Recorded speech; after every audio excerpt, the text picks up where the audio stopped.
2025 September 4న జరిగినటువంటి మంత్రివర్గ సమావేశంలో ఆ నిర్ణయాలకి ఆమోదం తెలుపుతూ ప్రజల ఆరోగ్యం పట్ల తనకున్న బాధ్యతను చంద్రబాబు గారు పూర్తిగా తప్పుకున్నారు. అధ్యక్ష, మంత్రి గారికి సూటిగా క్వశ్చన్ చేస్తున్న ఆరోగ్య శాఖ మంత్రి గారికి, ఇండియన్ కౌన్సిల్ ఆఫ్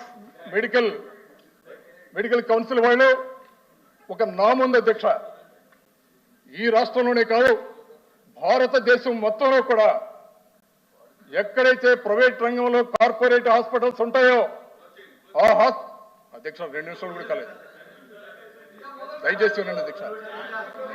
ఆ కార్పొరేట్ హాస్పిటల్స్ లో అధ్యక్ష చాలా ఇంపార్టెంట్ అధ్యక్ష, ఇది ఆ కార్పొరేట్ హాస్పిటల్స్ లో 10% బెడ్లను పేద వారికి కేటాయించాలనేటువంటి ఒక నాముంది అధ్యక్ష.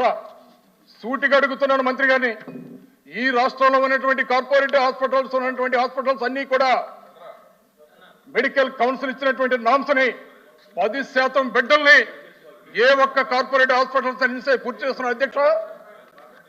మీరిచ్చే పీపీపీ మోడ్ దీనికి సరిపోతుంది అధ్యక్ష. ఇవాళ మీరు సమాధానం చెప్పగలరు అధ్యక్ష.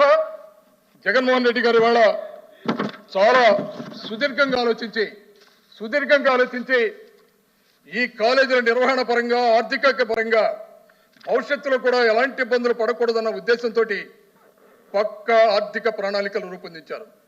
నిర్మాణం కోసం ఎక్కడ విధుల కొరత రాకుండా ఆర్థిక సంస్థలతో ముందుగానే టైఅప్ చేశారు అధ్యక్ష. నిర్వహణ కోసం ఇబ్బంది రాకుండా ఈ కాలేజీలో అధ్యక్ష మీరు ఇచ్చిన టైం కూడా కాలేదు అధ్యక్ష, ఇంకా చాలా ఉన్నాయి అధ్యక్ష మాట్లాడుతున్నారు.